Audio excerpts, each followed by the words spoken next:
My name is Ryan Davis. I teach ballet and modern at Marion Kelly's School of Dance, and I love it. Been here for about 2 years. My older sister's a dancer as well, and so I was always hanging around her dance studio back in Chesapeake. The studio that she was with needed guys at the time, and so there was me and this other dude who would always just be around because our older sisters danced, and so we were just like hanging out in the lobby as kids, and the studio needed guys, and he looked at me and he dared me, and you know, when you're 11 years old and you get dared, you can't say no. And then I just never looked back, and here I am. Freshman year of high school, I got accepted to the Governor's School for the Arts in Norfolk, Virginia. And that's really where I think I knew that this is what I wanted to do. It was very focused training. It was professional training that you didn't get anywhere else at that age. And that really propelled me forward in the knowledge I have now and the career I've built since then. So I did a little bit of work down in Norfolk with Todd Rosenlieb, and then came up to Richmond for VCU, and then I danced with Star Foster Dance here in Richmond for about 3.5 years, and now I'm just doing some freelance stuff all on my own. Still auditioning, still dancing, doing the whole thing. There's a lot to be said about, I think, the path that students should go on as they get older and as they progress. Somebody who didn't take necessarily the straight and narrow path, it was up and down, it was left and right, it was backwards, you know, like I didn't go the normal path of a professional dancer. I sort of had to make my own way. And in every aspect of what I do, I still had to do that. Having somebody to look at, to be like, there isn't just one path that I have to take. There's multiple ways to make this happen and make this my life. As a professional, I can say I'm doing everything I love, which blows my mind every single day.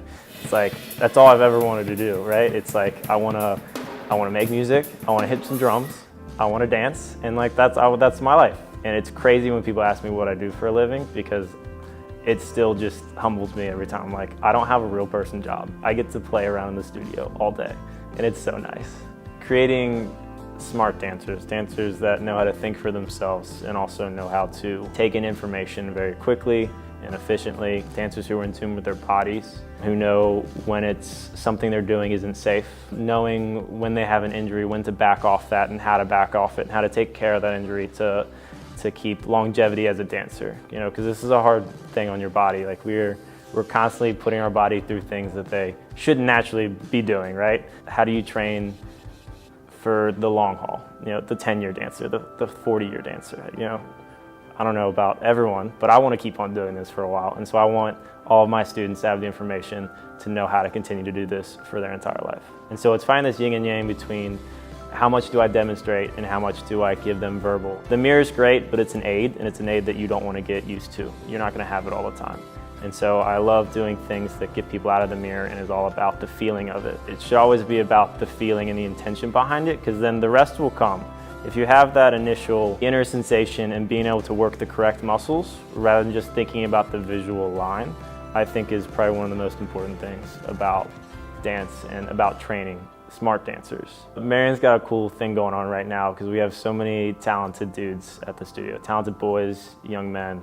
And I think it's so nice to have, from their perspective, have somebody who is older as a guy. Because the women of the studio do a great job, but there is something to be said about a male dancing like a man. I had 2 really, really strong male mentors growing up, and they taught me the line between not necessarily fitting in, but also embracing, you know, the male aesthetic in your body and how it differs from a female. I feel like I'm in a really cool spot working for VCU and the Richmond Ballet, because I am just around so many talented people, students, faculty and staff, guest artists. It's really nice to get immersed in the whole community there. And it's also, it's nice to be on the other side of the classroom sometimes, so not just teaching, but also accompanying and learning from the other teachers and how they work with the students and how they work with me as a musician. Like anything in the arts, you see somebody that does something better than you, and you have to take, I like what they did, and you take it and you make it a part of your routine and it becomes you. And so same thing goes with teaching, whereas like when I see something or I'm taking a class with somebody where I'm like, that really worked for me, how can I put that into my curriculum and help my students with that? I think the biggest thing to take away from any sort of training, whether it's dance or anything else, is the cross-training aspect. So it's incorporating something else into your normal routine.